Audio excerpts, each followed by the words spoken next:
All right, drink we're about to make is a Dempsey Cocktail.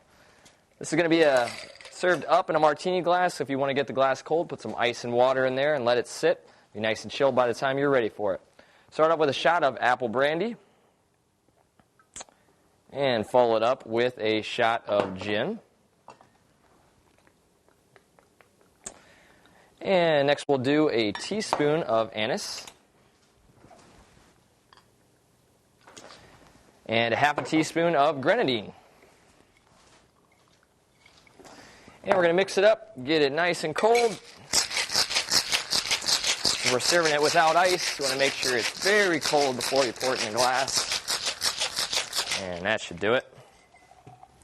Grab your glass and strainer and go ahead and pour it in. That is a Dempsey Cocktail. Add a straw if you like. Bottoms up.